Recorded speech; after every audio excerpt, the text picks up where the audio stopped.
இன்னைக்கு என்ன பார்க்க போறோம்னா உக்காரே ஸ்வீட்ஸ், செட்டிநாடு ஸ்பெஷல் உக்காரே ஸ்வீட்ஸ். அதுக்கு welcome to flavour right where taste meets attitude with நான் ரஞ்சித்.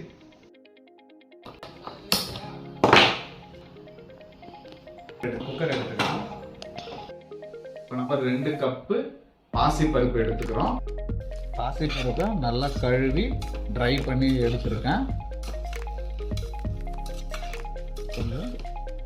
நல்லா கொஞ்சம் வறுத்து எடுத்துப்போம்.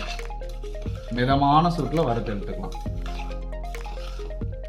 இது நல்லா வாசனையோட வறுக்கிறதுக்காக 1 ஸ்பூன் நெய் விட்டுக்கலாம்.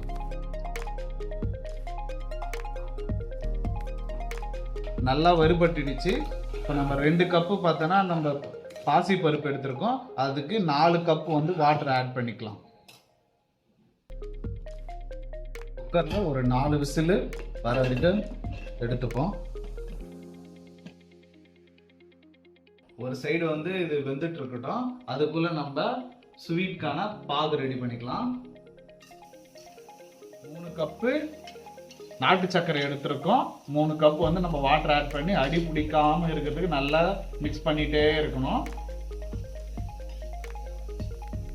நாட்டு சர்க்கரையை நல்லா தண்ணியோட மிக்ஸ் பண்ணிப்போம்.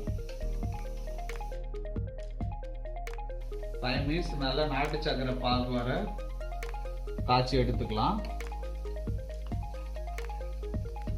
இப்போ நல்லா கொதிச்சிடுச்சு. லைட்டாக டேஸ்ட் பார்த்துக்கலாம், ஸ்வீட் எப்படி இருக்குன்னு.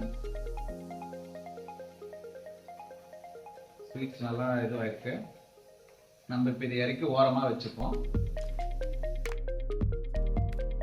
காரம் செய்யறதுக்கு நம்ம நெய் 2 டேபிள் ஸ்பூன் ஆட் பண்ணிட்டு முந்திரியை நல்லா வறுத்து எடுத்துக்கலாம்.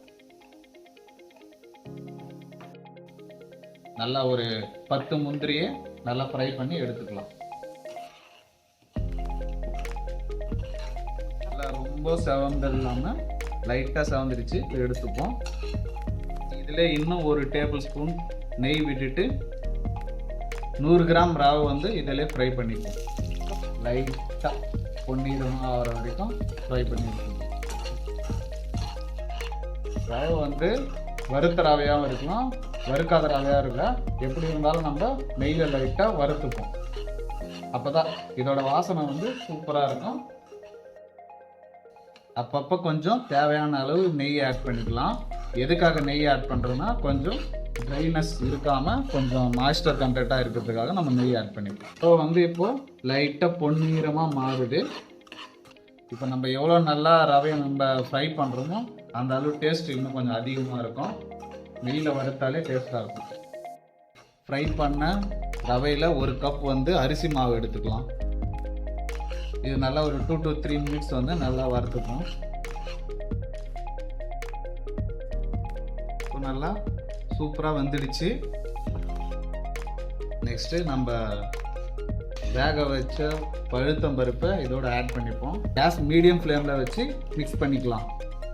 இந்த ஸ்டேஜில் 1 ஸ்பூன் நெய் ஆட் பண்ணிப்போம். ரவை நல்லா வேகிறதுக்காக 2 கப் சுடு தண்ணி ஆட் பண்ணிப்போம். சுடு தண்ணி எதுக்குன்னா உள்ளே இருக்கிற மாவு கட்டியாக இருக்கும். அந்த கட்டிலாம் நல்லா இதுவாக உதிரியாக ஆகிறதுக்கு 2 கப் ஹாட் வாட்டர் ஆட் பண்ணிக்கலாம்.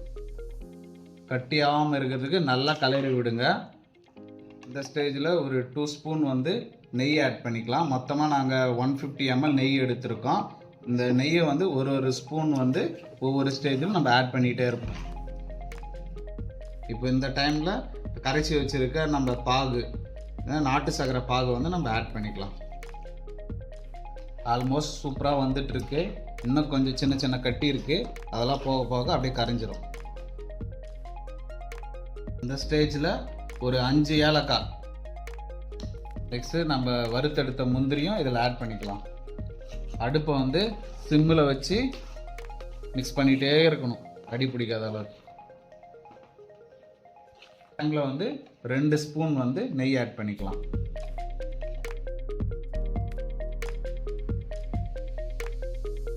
வா, டேஸ்ட்டு ஸ்மெல் சூப்பராக இருக்குது.